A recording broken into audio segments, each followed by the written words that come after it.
Sup? Hey, I'm Miso, and I'm here today with Marius. How Yo, you doing, I'm Marius? So you guys might know Marius from the server. He learns Japanese. I also learn Japanese. And so I thought today we would make this like a joint video where it can be like an update video for both of us, and then be the Misocast, and then be the things and the stuff. So yeah, just talking about stuff in general. So how's it going? Well, I'm good. I finally got back on the immersion train a bit today, so that feels great. Yeah, that's good. And yeah, I've done very little today. Because you were needing it up for a while, right? Yeah, for a long time, and now I'm back to work. I mean, it's kind of ironic because I think most people, they probably started with MI while they had a job or whatever, and now because of Corona, they have become neats. And so you're the opposite, kind of. Yeah. Interesting. Well, I work in like a convenience store, so they needed more people because of the Corona shit, so it kind of makes sense. Although there's probably not very many customers, right? No, there's loads. People are getting lazy. Do you have to wear a mask and shit? No, we're not allowed to. What? No, because it's not. It doesn't feel like personal towards the customers. We have to smile and be nice and stuff, so we can't wear a mask. That sounds pretty oof. Yeah, it's fine though. Seems to be under control here for now. We'll see, like in a month or two, if it gets worse. Right. So let's talk a little bit about the mass immersion approach and Japanese and shit. So you started with MIA from zero, like you didn't know any Japanese, right? None at all. Like, I remember the first card being like "are," and I had no clue what it meant. So yeah. So you watched anime with English subtitles before then, right? No, not much. A little bit during like I guess secondary school, but that's ages ago because I'm old. Right. But then I don't know, became a weeb again. Decided to weeb it up when I started learning Japanese. So then why did you decide to learn Japanese?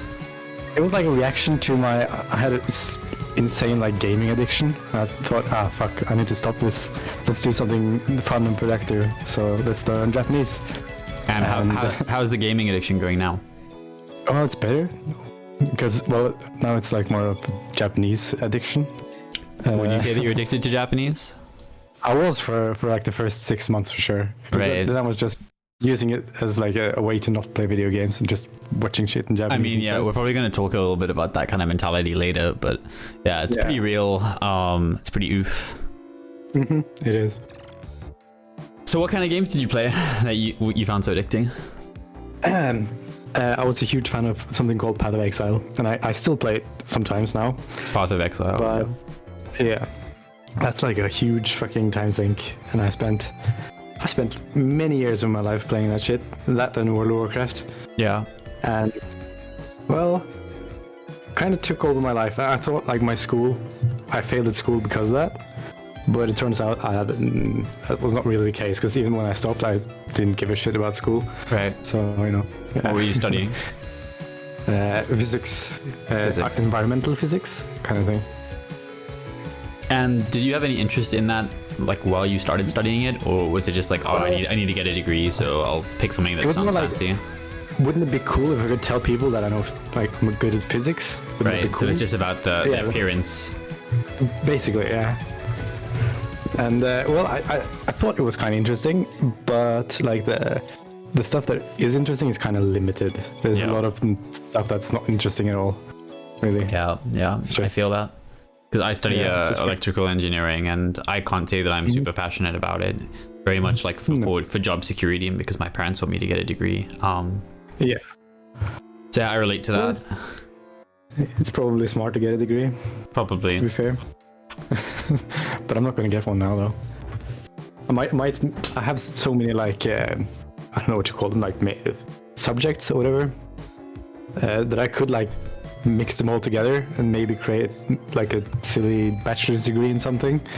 But I don't know. I don't want to do that. I don't really care. Right. So how was the start of MI for you? Like, having to have no comprehension, watching shit you don't understand, kind of sounds like a pain.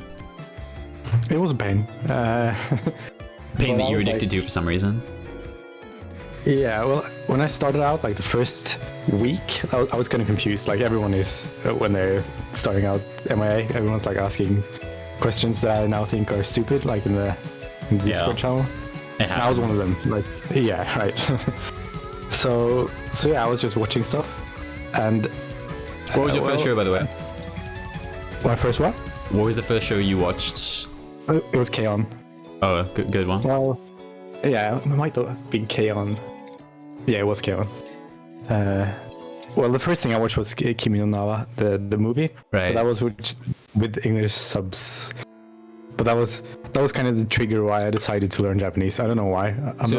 So did a friend say like, "Hey, there's this dope anime movie that's come out. You should watch it." Something like No, that. I think I was just bored and browsing like IMDb or something, and I found it. That's pretty funny. Yeah, it's pretty random. And yeah, it kind of. I think I saw it when I was at a pretty like low point in my life, and I thought, oh, shit. It's a good movie, but I don't want to spoil anything. But when you think back about it, it doesn't really make very much sense, in my opinion. No, well, it doesn't Kind have of to all make over the sense. place. Yeah. It's like it makes sense emotionally, but then when you try to like think about the series of events that happens in the movie, and you're critical of it, it's like, oh, well, this movie is kind of, yeah, it's fun though. Yeah, so I watched K-On! And then I decided to watch K-On! Like again straight after, but with English subs. And would you 'cause say I that was really a good use of time? No, but I really liked it, like with Japanese, so I wanted to understand it as well. So I just went back and watched it with English subs. And did you ever do that again with any of the shows after that? No, Okay. pretty much never. That was just, I was so obsessed with K-On! That I wanted to understand it. And after that, I just watched like random slice of life shit, like cute girls doing cute things was my obsession for the first 3 to 4 months. Yeah. What is it about K-On! That brings people in? Like, I like K-On! I don't know. It's just cute, you know? I think it's just like, it's this perfect model of like what life could be if we just like let go of all of our like, I think all of the things that complicate it, you know? It's gonna be pretty embarrassing, but I was pretty sad that I was never gonna be a high schooler again when I watched that. But No, I relate to that. I really later like come to realize that high school wasn't that like bad at all. High school was kind of boring, so I wouldn't want to go back. See, like I was actually like in bands and stuff, like rock bands in high school. Yeah. And so No, I just played. I kind of just, I'll talk a little bit about it later, but I have this habit of actually experiencing things, but then not feeling that attached to it. And then like yearning for something that I don't have. So it's like, oh, well, if I was in like a Japanese high school, like in a K-On! Or something like that, then it would be fun and it would be cool. And it's like, you know, then it's something that is important to me. But I have all of these things around me that I'm, you know, that I should be appreciative of, but I'm just like taking for granted. And I have that habit. Yeah. So that was like my first 6 months just watching shit. Well, I actually tried to read as well. How did that go? Stupid. I was looking at the nice pictures and like the kanji, basically. That was all I did. I used like some OCR hover thing where you can read manga on. It was okay. Right.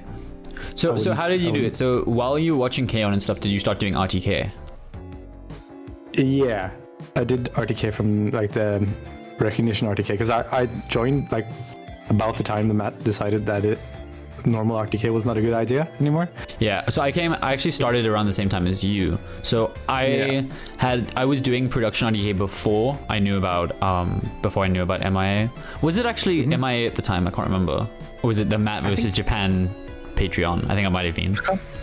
Yeah, it was his Patreon, but I think the MIA term was kind of created like pretty soon, yeah. Yeah. Because I was already almost halfway through production RTK when I think it was still Lazy Kanji at the time. When Lazy Kanji was like, oh, we should do it this way. But I was like, oh, yeah, but I have time. I like writing. It's fine. Those extra 2,000 kanji. Yeah, most people probably don't need them, but I probably need them because I want to know them all. Because yeah. You know, I also have, that's a really bad habit of mine, is I kind of end up treating myself as an exception.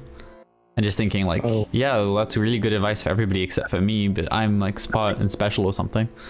I think that's just human nature. Yeah, probably. Yeah, because I can relate to that, for sure. So how's your progress going now? So you said that like the first 6 months were really good, then what happened? I kind of decided that, I don't know, it was taking over my life the same way games were. And I wasn't socializing at all. I was just watching shit all day, every day. And it was pretty like taxing mentally, I would think. Because I didn't understand anything either. When did you start understanding stuff? Well, I guess I did start like understanding stuff after like 3 months, but not that much. And there's still so much that goes over my head, and you know that because we watch it together. Yeah. So I actually immerse with Marius quite a lot. So yeah. It's very clear when, well, that's the main difference, right? I think I talked about this in my last video. Like the main difference is that you realize kind of, well, words that you don't know kind of stand out a lot more when you get more advanced, right? Yeah, so when you were around 3 months, so when you're watching Slice of Life stuff and somebody goes, これめっちゃ可愛いんだけど, or something like that, could you understand that? That would be understandable after a few months, but like anything more than that, probably not, right? So you were getting all of those like phrases that just popped up so many times, you know, like all of like the really cliche phrases that almost don't mean anything. You know what I mean? It's like they're just things that people say. Yeah. You could say that that's the most important stuff for like sounding native, though, is like saying the stuff that everybody says all the time, even if it doesn't mean anything, you know? Yeah, but then the thing is like, it's the people that they say all the time in anime, the thing real people say all the time. I mean, it's closer than the thing that Genki tells you is important. That's true. That's true. Yeah. But I don't know where I am now. It's kind of almost sounded like you started understanding things around the time you stopped doing as much Japanese. Well, yeah, I guess. So that's pretty funny. I still did like a lot, even though I stopped doing like 10-hour days. To be fair though, like the 10-hour days, they were probably not that productive because I was, I don't know, didn't pay that much attention, I think. So would you say you were just using it as an escape as well? What did you say? As like an escape, as like a coping mechanism. Yeah, definitely. That was the time when I was still going to school, before I quit school. University, I mean. Right. So then, yeah, that was definitely like a coping mechanism. Like, I need to do something with my life. I can relate to that quite a lot. But then I quit, and then I decided like I wanted to go back home and just save up money. But then I quit my job as well because I hated it. Even though you're back now. Now I'm back, yeah. I still hate it though, even. But it's money. I need it, you know. That's just work. But now I'm back to like doing. I don't have like a set number or anything that I do a day. I just do whatever I feel like, and I'm good. Did you ever like have to do a certain amount of hours? Like, I have to do 6 hours today. Yeah, that was like the period after I stopped going like super hardcore. Right. I still I still need to do this. Like, did you ever do like a time logger or anything? You cut out. What did you say? Do you ever use like those time tracker like apps? I tried, but I always forgot. So it just like kept going. So no, didn't. And so where would you say that your progress is now?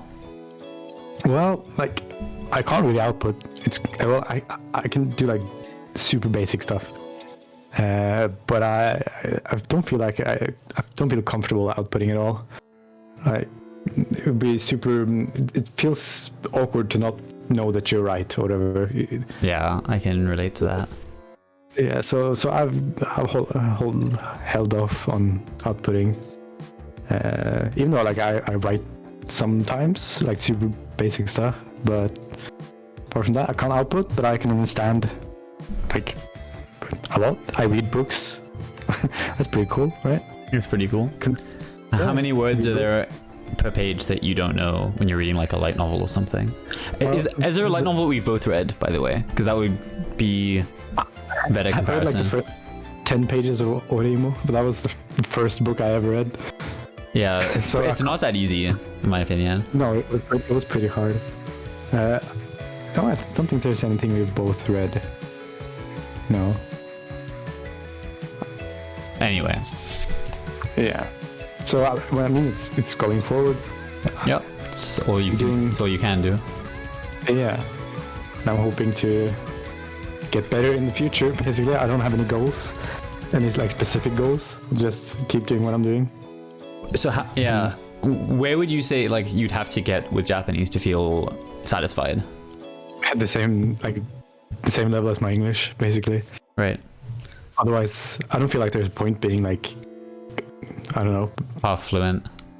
Yeah, like when you're not able to communicate without like any effort. This is taking effort, so apparently I'm not that good in English. With English either. Nah, it's chill. No, but like if you have to put in effort to speak a language, then I don't feel like it's gonna be. Would you give any advice to people who are starting out and they still don't understand anything? I think the MIA going forward has kind of embraced this a little bit.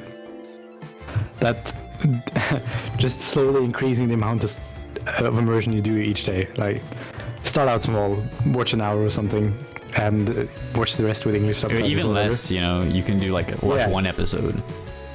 I think Yeah, like you that's might the not- hard thing is like when you don't know any Japanese or you don't know kanji and you should look at a book, it's just you don't even understand how you can get to the point where you can read that. It's just like such a big thing, And I remember feeling like that. So I used to be like pretty addicted, well not addicted, but I used to like use the Japanese English like language exchange servers on Discord quite a lot.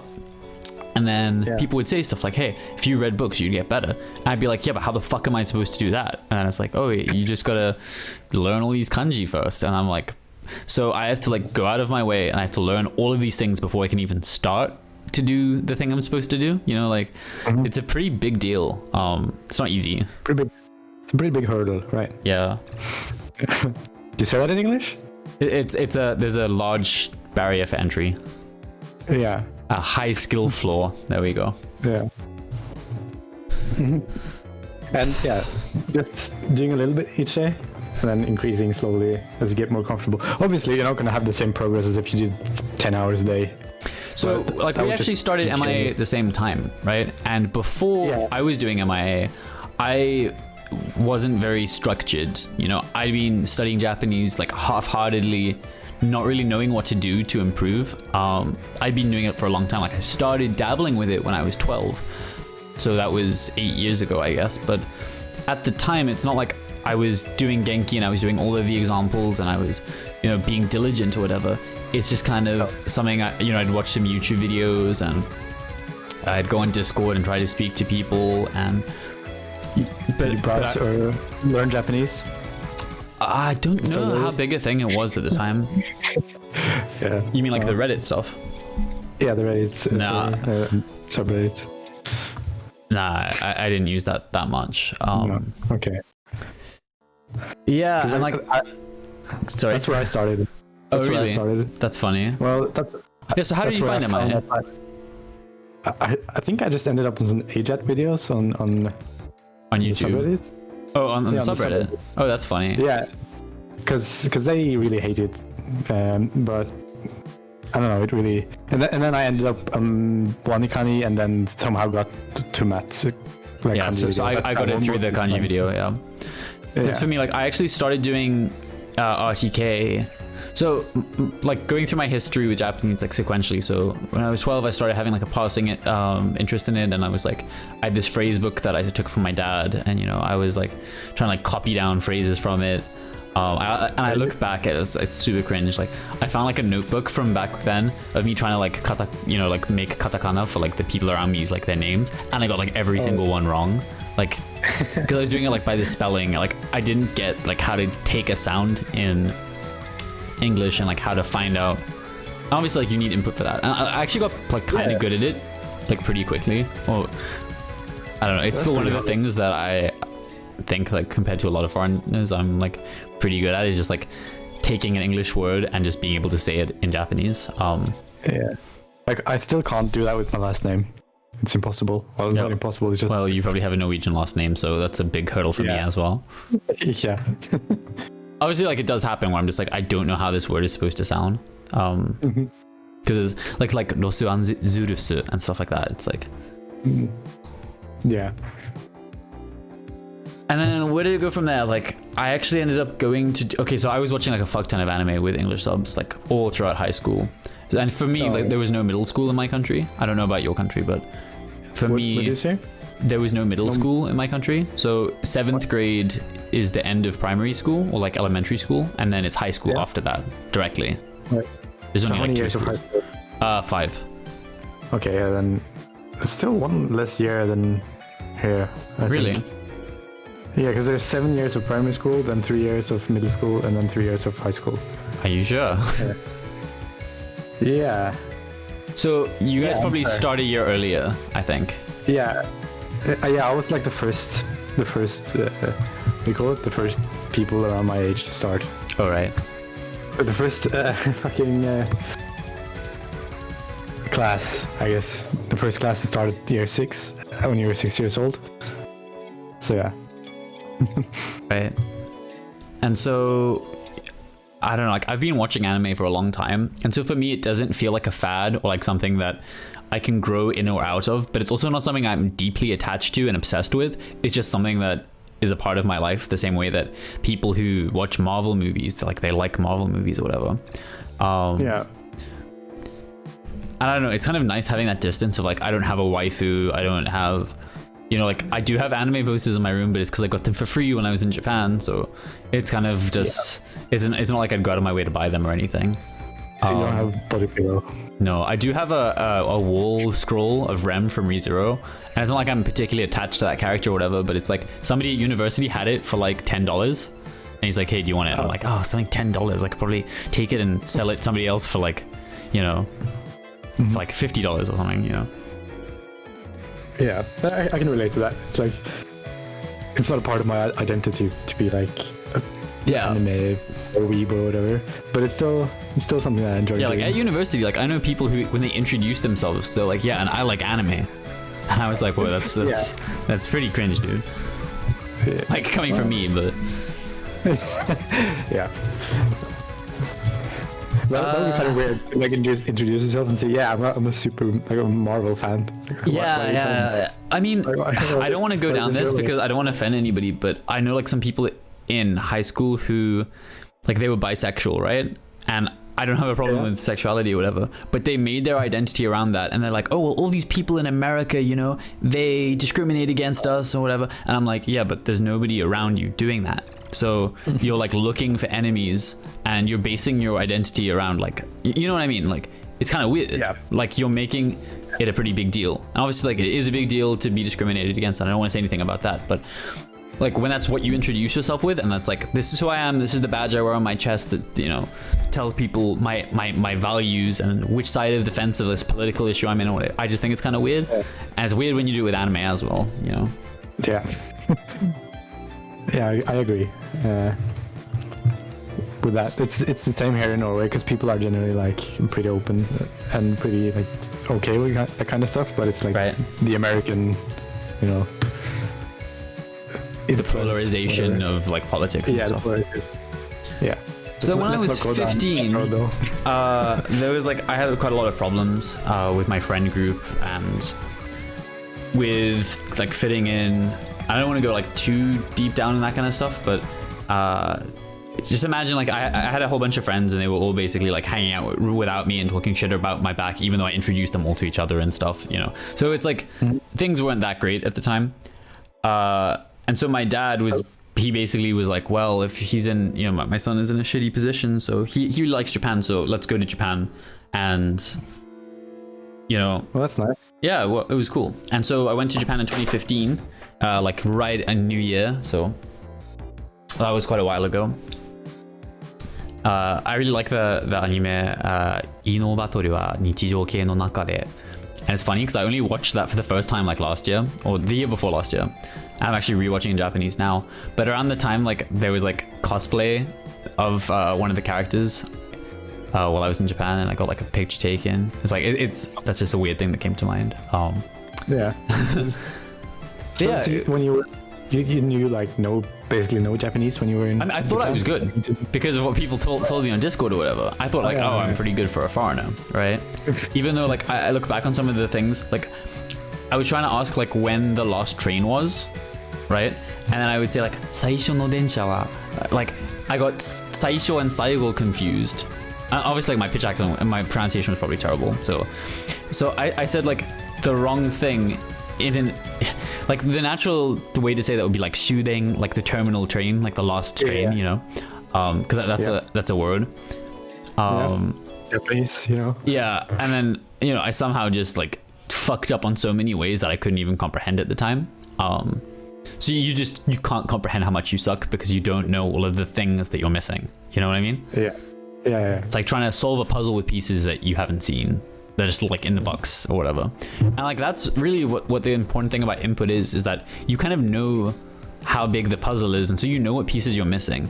And so even if you've only been inputting for like 2 years or whatever, if you output, you're not as likely to make bad mistakes probably because you know how many pieces you're missing, and so like you're going to be far more like aware of that, Yeah, it's when you start like thinking and you start trying to say something that you don't really know how to like express, then it starts getting bad. But at least you're aware of it. I mean, it still happens to me. Like I'd say I'm at like basic fluency, whatever that means. And as soon as like it does go into that category, or like yesterday was super cringe because like I'd been on Discord. I mean, I'll go into like how shitty my psyche is at the moment and all the shit I'm dealing with, but it wasn't a good day. I was really stressed out and tired, and then a new Japanese guy pops into this server, and I'm like, oh shit, I don't want to have a bad first impression, even though I'm not really feeling up to speaking.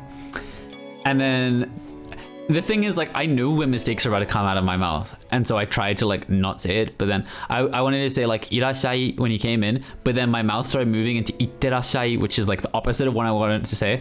But then I could already see that happening as it was about to come out of my mouth, so I'm like, no, I have to say a different thing. So then I wanted to say like goyukkuri, like take your time, whatever. And then I ended up making that super unnatural because I'd already like cut off on the other thing, and he's like, huh? Like, what did you say? And then I'm like, and it's getting super awkward. And like this kind of stuff doesn't happen to me as much anymore, but it still does happen sometimes. Yeah, but that happens to me in English as well. So yeah, just being awkward, and then being your second language doesn't help. What? Said being like socially awkward is already a problem, but being socially awkward and then it being your second language, like that doesn't help the situation. Yeah, maybe it'll help with the third language. Who knows? Yeah. Probably not. But yeah, like it was weird. Like, I mean, going to Japan was pretty cool because I've never been delusional on the level of like some anime watchers where they're just like, well, my life sucks, but anime is dope, and so if I am not okay where I am, I can just go and live in anime and all my problems will go away, right? Yeah. I was never on that level. Yeah, and so I thought that what it meant to be a delusional weeaboo was that you had to be like that, right? And so when I was in Japan and it was like I expected it to be, I was like, oh, so then I can't be that delusional. Because if I was delusional, it would have been different. And I would have had culture shock or something. But it wasn't, and it was dope, and whatever.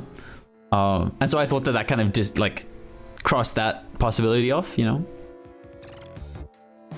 Right. And I'll go into more of that kind of stuff later.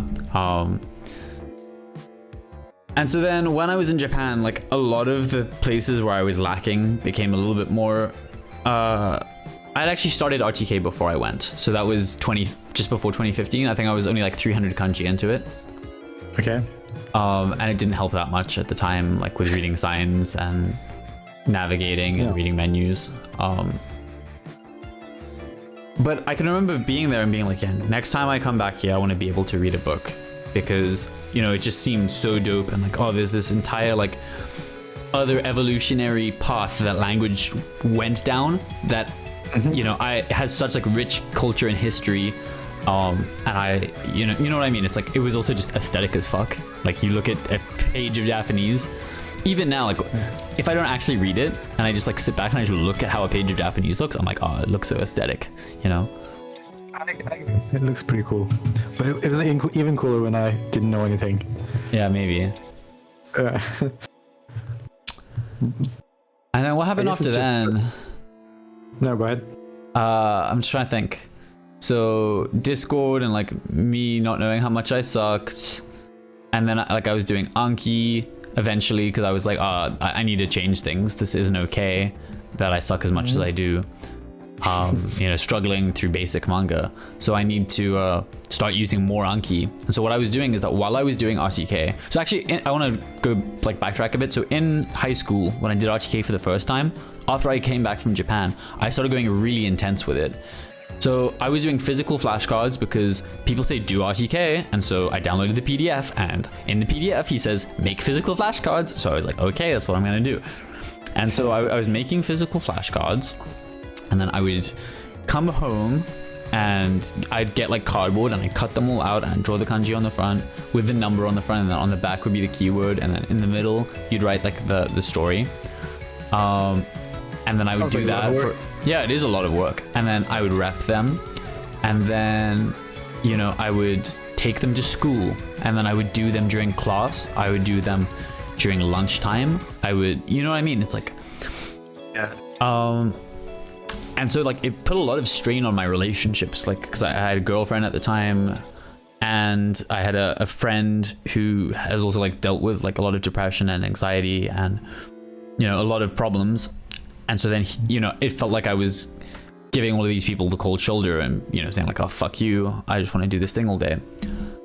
And so it ended up reaching like a turning point where I ended up just quitting doing RTK cold turkey. I think I was like 900 into it at this point. And when I started university, to like break people. yeah, it's like you have to be sustainable. Like you see people who they're just like they don't know how big the stress can get, and so they just try to. And I definitely made the same mistake later on as well, which I'll get to. But then like just before I found out about RTK because of Abroad in Japan's video about RTK. It's a pretty good video. Even if his Japanese isn't the best, he makes cool content. He's like a chill dude. Well, I don't really watch that kind of stuff anymore just because it's like, why would I spend my time doing that? But anyway, and then in university, like, so the way that I was like, oh, I need to fix stuff. I need to like get better at Japanese. Is I would like do an I would like do RTK, and then I would use this like phone dictionary, and I'd search all of the words. So I don't know how to explain. So like say you want to learn all the words that have like a mizu or something in it. So I'd say like a mizu and then a question mark, and then we'd give all the words that could start with mizu, right? And I'd filter by common words, and I'd make a card for every single one that had other kanji I knew. And I do that. So then with mizu in the middle, so question mark, mizu, question mark, and then question mark, mizu. I do it for all of those, and I do that for every single one for RTK. And that's what I was doing when I first came into the MIA server. And then Matt, like, he actually took the time to explain to me because he was in VC randomly one day. And so I was saying like, hey, so this is what I've been doing. And he's like, yeah, dude, that sounds really inefficient. You probably shouldn't do that. And I was like, yeah, you're probably right. And like, that was one of the things that really like left an impression on me about Matt, is that he wasn't just like, oh, you're stupid, like, what the fuck are you doing? Do what I say, right? He was like, here's why what you're doing probably doesn't work. Here's what you should do instead, and here's why. And that made a lot of sense to me. And so that's one of the things about like Matt's channel that I really appreciate, and that really drew me in about it. Where was I going with this? Oh, we're just talking about like your journey, I guess. Yeah. The Japanese. And then what happened? And like I tried to play visual novels and stuff, or like I think at the time like the idea of doing Japanese was so appealing to me. Like I did down on my hard drive, I had like 180 untranslated visual novels I downloaded from Nya, and I was just like hoarding all of the stuff I was gonna do when I knew Japanese. And then eventually like MIA just like it saved me from that hoarding part of myself, because it's like, oh, I don't have to wait. It's just about doing. It's just about whatever. And so I ended up going really hard into that. I think that's really good advice from Katsumoto. I think just do whatever you want to do. Like when you're fluent, just do it now. Yeah. No, I still agree with that. Yeah, but even though it's like might not be efficient, because you know. Well, I'm realizing that on a new level recently, right? Because it also goes with all of the things that you keep on saying. Because I'm doing MIA, I have to wait until after I'm good at Japanese, and then I can pursue this other thing that's unrelated to Japanese. It's like, no, live your life as if you're fluent to Japanese now. You're a bilingual now, you know? It's like, at least that's the way that I'm trying to structure my life at the moment, because I was basically putting a whole bunch of stuff that I wanted to do into the future, because it's like, oh, well, I had to get good at Japanese first, and psychologically, like, that really wasn't good for me.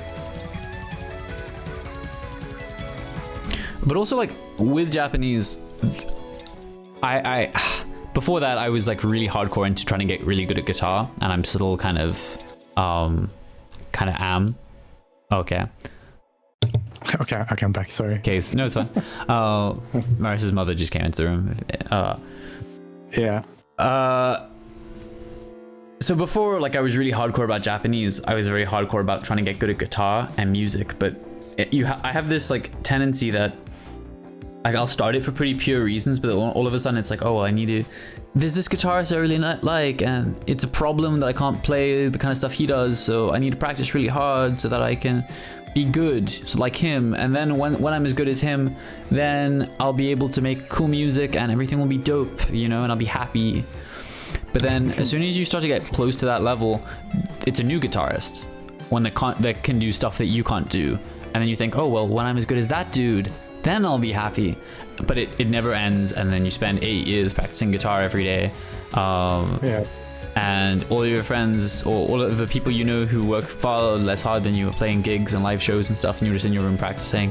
And yeah, it's not a good story. It's very similar to Matt, though. You know, you spent, instead of like doing stuff with the Japanese or whatever, you know, spending time inside, reading really hard books, and just, you know, feeling like, oh, until I can read this stuff from 1800, then, you know what I mean. I'm worse than a native speaker. Yeah.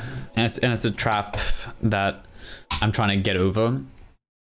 I don't know if like most people fall into that trap though. I think maybe it's like, just my personality type. Yeah, you both you and Matt seem kind of like to have that perfectionist personality. Yeah, so kind of it's definitely something I don't want other people to fall into. But the thing is, you kind of have to learn that for yourself, because when I first watched like Matt's third 3-hour video or whatever, I was like, yeah, but I'm different because I already know about the fact that I could be delusional, and so that already puts me at advantage, you know. I'm already aware of, you know what I mean. Yeah. And so that actually ends up putting distance between you and the problem, because you intellectually understand it. And so it doesn't feel It's hard to explain. It is. So then, when I started university, like I want to ask one thing first before. What level would you say you were at when you started MIA? Here's the thing, like, I could have like really basic conversations, but I was making grammatical mistakes. Quite a lot. Especially stuff like adjectives and like I'd say like kawaii dakara and stuff like that. Like those are the kind of mistakes I was making a lot.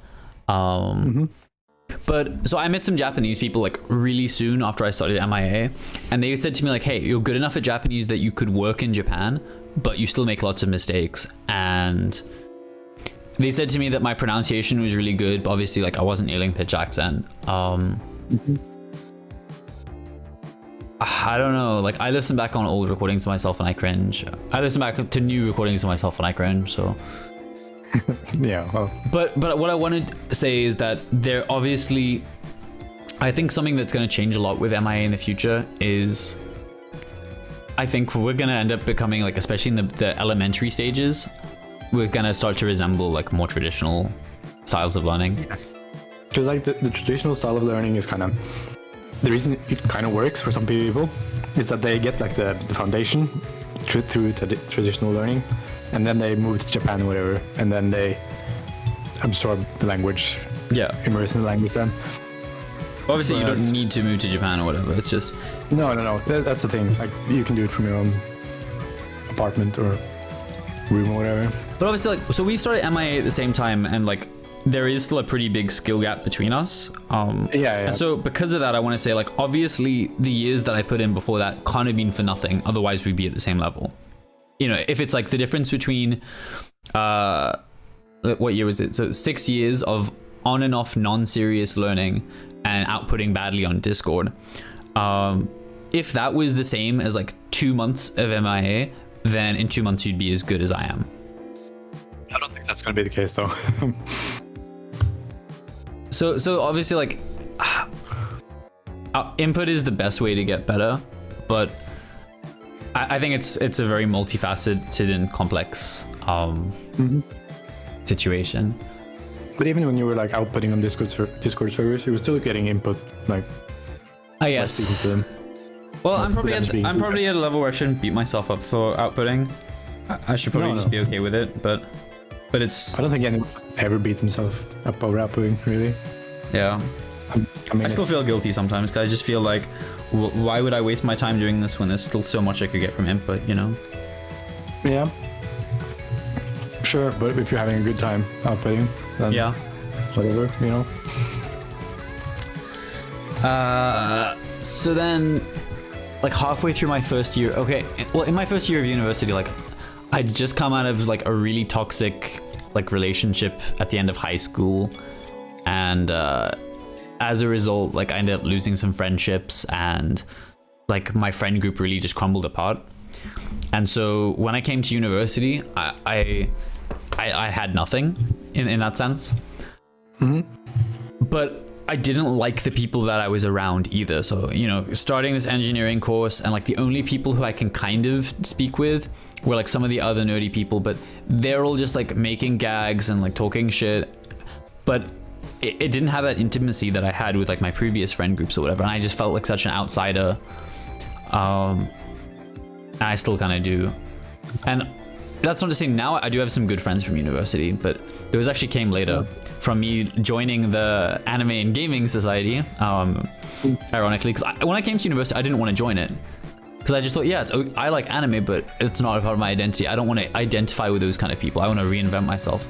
But then I went to one event and I was like, actually, I met like a really cool guy there. And so I was like, oh, this is dope. Okay, I will join. And I ended up becoming like part of the committee and stuff. Yeah. So then, turns out, yeah, people can be cool. Yeah. Anyways. Even though they're weebs. Yeah, even though they're weebs. Well, more and more people are becoming weebs because it's becoming more and more popular as well. So there's not as much of a stigma around it as there used to be. That's true. Anyway, so then what happened? I found Matt's channel. I got really into Japanese. I finished production RTK, and I was doing a chapter a day. So in the book, it's divided into chapters, and I was every day. My new cards were that chapter. That's the way I did it. Isn't it like 50 plus cards every day? Between 50 and 100. Yeah, that's pretty insane. Yeah, because I was just like, I just want to get through with it because I failed the first time. That's most people's mentality when they go through it and they like do 50 a day or whatever. Turns out it never really works out. Yeah, so I was doing between 2 and 3 hours of reps most days. I was actually doing like passive immersion while I was doing my reps.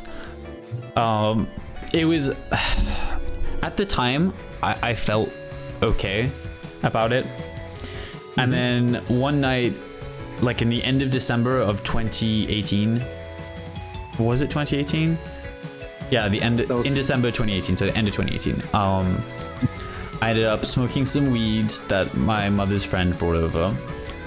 And later that night, when I was sobered up and stuff, I was just in bed at like 4 a.m. shaking with like this overwhelming fear of death, right? And the next day, I just had this sinking feeling at the bottom of my stomach. And whenever I noticed it, my thoughts would become negative again and all the fear would bubble up again. So it's like, try to ignore it, but the physical feeling is still there. And as soon as you notice the physical feeling, all of the anxiety comes back. And so I was trying to overcome that. And this was the day I finished RTK, like ironically. So I thought like, oh, I'm finished with it. I'll just have like a couple puffs of weed to celebrate it. And like terrible anxiety attack. And for most people, an anxiety attack lasts like 15 minutes and then they're fine. But, you know, it just didn't. And it never, you know, it went away for a while. And trying to like find solutions, because I'm not particularly like a religious person. I wasn't raised in like a Christian household or whatever.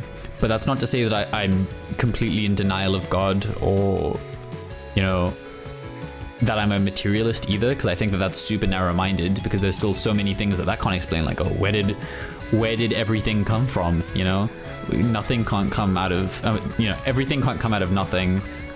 Even scientists can't fully explain like the origins of the Big Bang, or like how life emerged on Earth and stuff, you know? Like there's a lot of questions, but I don't think that just saying, yeah, well, there's a book that, you know, was written a whole bunch of years ago. Okay, I don't want to like, because obviously people watching this... Yeah, I'm going a really weird tangent to go. No, but like this was something that was really stressful, and it still is stressful for me. And like all that stress bottled up, and me being unhealthy about Japanese and about, you know, doing all that RTK and stuff pushed me over the edge, you know, spending like hours Googling about like, you know, case.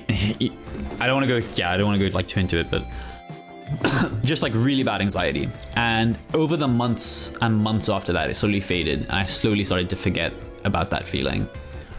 And I was immersing all the way through it, you know. And when I started with MIA, I never thought that I'd be time boxing and stuff, because I was just like, yeah, well, I like consuming Japanese media already, so I'll just make sure that I do that all without English subs. Just do it in Japanese. Just do it in the original language. And as long as I do that, I continue to do that, I'll be fine. And now I still think that was really solid advice. But then gradually I started thinking, oh shit, well, if I don't put in 4 hours a day, then I won't get to where I want to be. And then all of a sudden, like, I was using productivity trackers, and it's just toxic. Yeah, it really is, because like this is gonna be like a long journey for most people.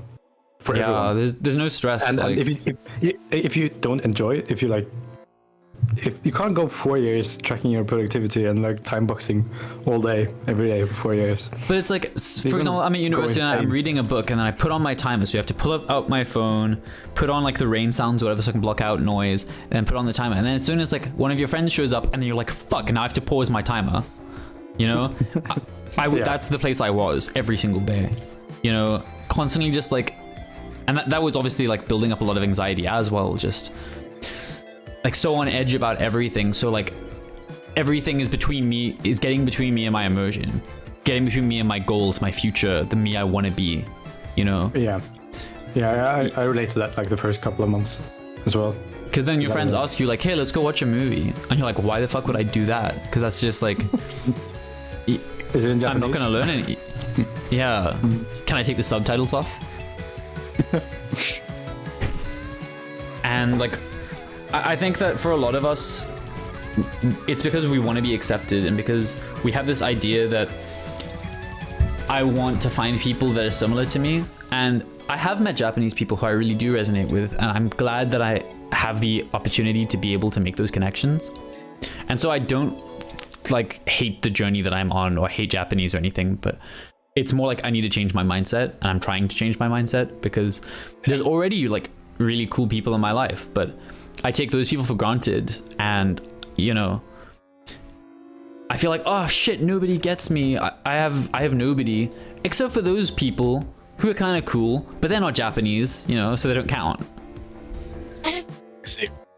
You know, I already have a family that loves me. I already have, you know, people who enjoy spending time with me, and yet I am putting them aside for these theoretical people who I might meet in the future, maybe, if I get super good at Japanese. Like, it's so stupid. Yeah, when you like say it that way, of course it sounds stupid, but at the time you don't realize you're like, doing emotionally, it. Yeah. It's kind of, yeah, right. I just need to like take this tray downstairs, so I'll be right back. No problem. So what should I talk about while you're gone? Okay, I'm guessing you're already gone. So yeah, as you can tell, I'm not necessarily a super happy and bubbly and okay person right now. So that's why I wanted to make this video. It's because I know that there's a lot of other people who are going through stuff, and through hearing me and Marius talking about it, then, you know, maybe somebody else can feel like they're not alone in all of this. I feel bad now because I feel like I wanted to do this video as like Marius's update video as well, and now I feel like I've just been talking about a whole bunch of shit that I've probably already talked about before. Right, I'm back. Welcome back. Yeah, I heard the last part. I'm not very talkative, so you know. No, that's not what I said. When did you start this thing? I just heard like you felt bad about not about talking so much about stuff you already talked about. Yeah. Or something. Yeah. Sorry, like I have a lot to get out right now because I'm very much not okay. So you can tell people how not okay I've been recently. Yeah, you've been pretty not okay. Thanks. But I mean, it's so hard. Like, can't really help you either. Just have to say like, yeah. Well, you're there and you spend time and we can talk about stuff and we watch stuff in Japanese together. So I appreciate that a lot. That's good. And I don't want to be the kind of person who takes those kind of things for granted, because I know that I have been that in the past, you know. Yeah, same. And I guess like that's a nice thing about going through like these kind of patches of not being okay, is that they can help you to better yourself. Not better yourself in the get good at Japanese kind of way, but better yourself as like a person who appreciates the things around them and isn't a fucking brat who takes everything for granted. Yeah, I think like the totally different topic now, or kind of, but like I wouldn't have continued if it wasn't for like the MIA server. Yeah, me either, probably. Chatting to people, seeing people have the same problems as I do, and like the people that can like relate to what I'm doing, because otherwise I would be like completely alone. No one is doing what I'm doing. Like, well, that's why I go out of my way, and I wanted to do like the MIA like movie nights, and I wanted to feel like I was a part of something, like we were all doing stuff together. That's why I wanted to do live streams and whatever. But when it comes down to it, I've been too much of a perfectionist and my ego's been holding me back, because it's like, why? I don't want to make people watch me suck at Japanese. And then it's, I mean, we can talk a little bit about ego on the server. Like, that's a pretty interesting topic. Wait, sorry. I got some chocolate. Sorry. I feel like I should go get some chocolate after this. I feel like I need it. Yeah, so ego on the server? Like, yeah. So generally, I try not to be like all big dick on the server and be like, oh, I'm good, trust me, here's reasons why, or whatever. But sometimes it's like when people put you down, or they like try to say, don't listen to this guy or whatever, and then you kind of feel like this dude is looking down on me, like, and that kind of stuff is super stupid. But yeah, it's really hard to not have an ego on the server. I feel like every like personal update and stuff that I've written is like basically, look at me, I'm pretty fucking good, even though I'm not, right? Yeah. Like I think it's like, what does good mean? Because like Matt said to me before, like, hey, like, so you basically suck now, and even if you go really hardcore for another year, you'll probably still suck in the grand scheme of things, so don't stress about it as much, right? Yeah. But that's also, I suck on the level of Matt versus Japan, you know, like let's be real, like pretty hard to yeah. But then it's like on the level of being a gaijin who speaks Japanese, like, you know, fucking top 1%, whatever. I mean, let's be real, like if you know a couple kanji, you're already like, you're probably better than most gaijin. I don't know so much about now because like things are changing slowly, but I think that I don't know. It's weird. like English doesn't seem to have this problem, because like English, like people take it for granted that you speak it because it's like a global language or whatever. But Japanese, it's like, because there's no expectation for you to speak it, the lines of like what should be expected of you is a lot more like hazy, if that makes any sense. Yeah, like most people that decide to learn Japanese, they just like the idea of like being a Japanese learner or whatever. So Yeah. they just go there and like. You say mean a like few people who are like, phrases. oh, I want to be an anime watcher? It's like the same thing. I guess. Well, I mean, in terms of identity, in terms of like having something Yeah. to latch onto. Yeah. Like they just want to show off to their friends, or say a few phrases to some Japanese people and get called good. And well, that's totally fine. Yeah, it is That's what we fine. want to do. But like that's why like the bar is so, I feel like it's so low for Yeah. foreigners learning Japanese. Like even though I've spoken to like a few people on like the language exchange apps, they're like, how are you so good? I'm fucking terrible, man. But you're But still they better than use, every other person on that app. That person's met. Yeah, basically, because they're not good. they're just like the idea of chatting to Japanese people, and that's about it. Yeah. I might just be getting like, oh, you're so good at Japanese as well, though. If that's a Yeah. But verb. here's the thing is like, because the way that Japanese people say it changes as you get better, then you stop believing it, because then you're like, yeah, well, when people say like, Nihongo jozu, you know that's bullshit. But then when people That's say like, bullshit. 本当に日本人だと思った. And you hear stuff like that, and you're like, oh, but that one's real, because that's different, because like, I've definitely deluded myself like that. But at least you're like getting higher up on the scale of Yeah. what they're calling you.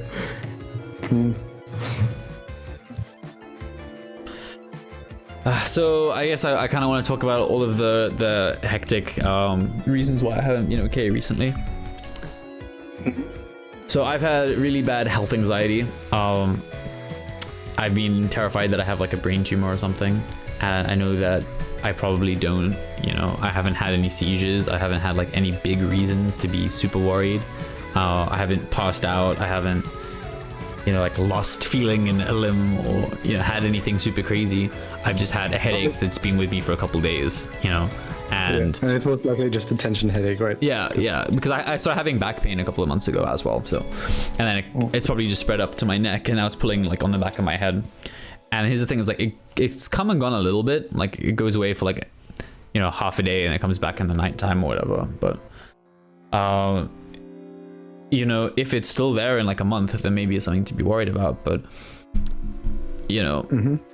and also like I had this headache like a year ago, and then it went away for like a year. So the fact that happened probably means it really isn't something to be worried about. But because of my anxiety, you know it like, I guess logically you know that it's nothing to be worried about, but it's like the what if. It's like the possibility. Yeah. It's like if it was something to be worried about, how would I know about it? And then what could I do about it? It's like all of the other possibilities, they're not the worst case scenario, so they're not a threat. If it's a tension headache, then it doesn't matter what I do, because it's gonna go away and I'll be fine.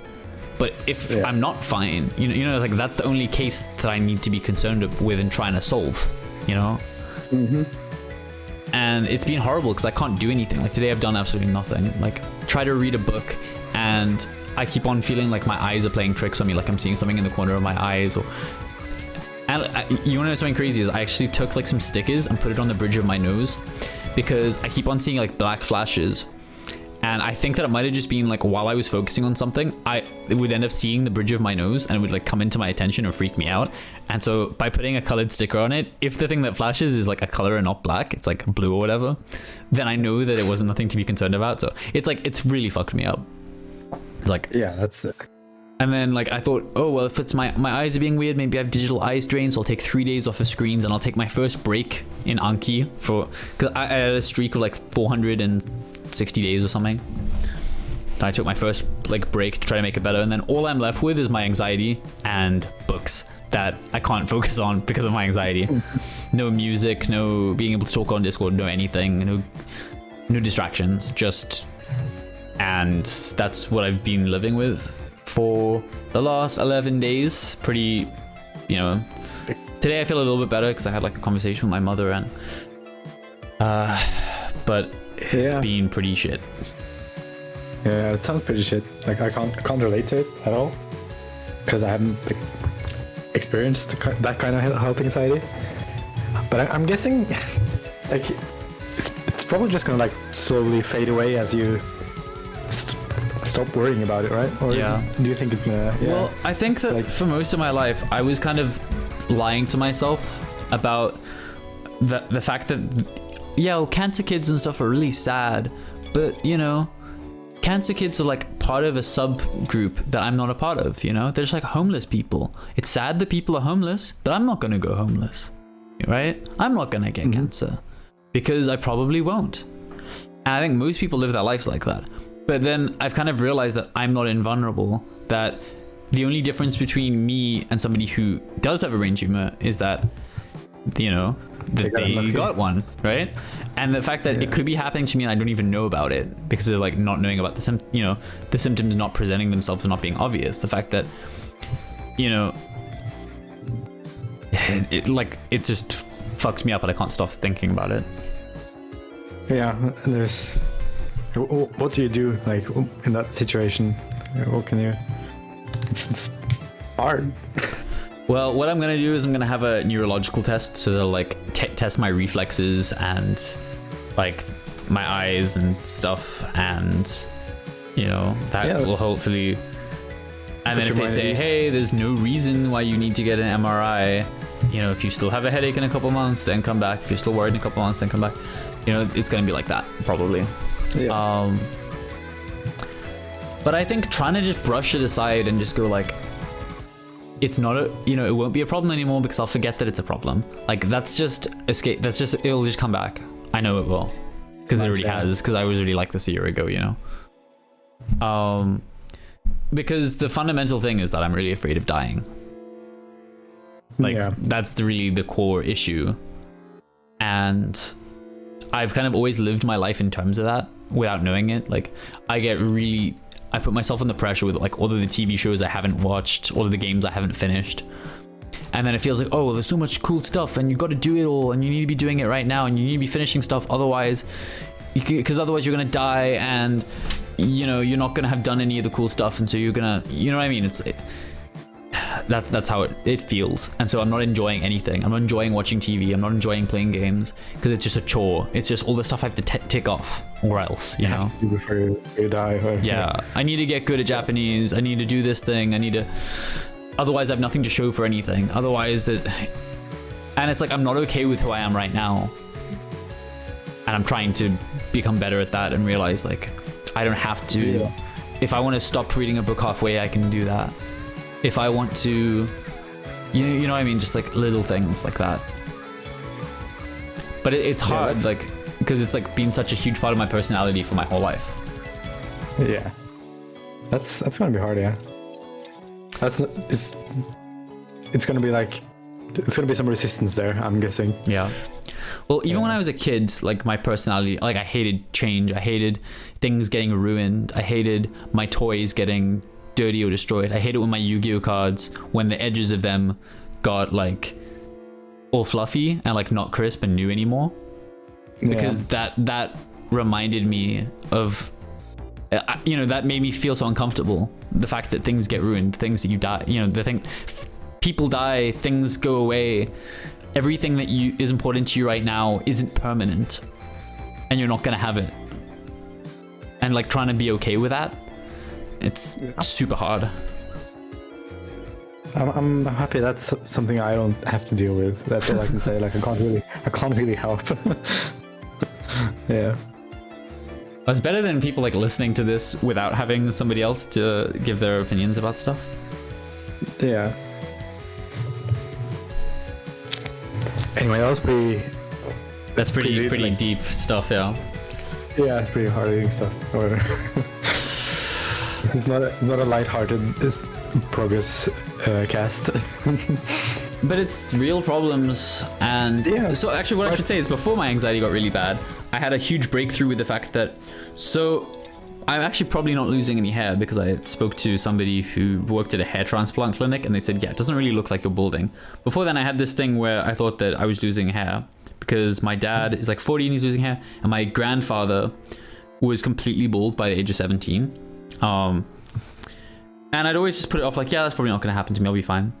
just like not dealing with the issue, just thinking I'm an exception or something.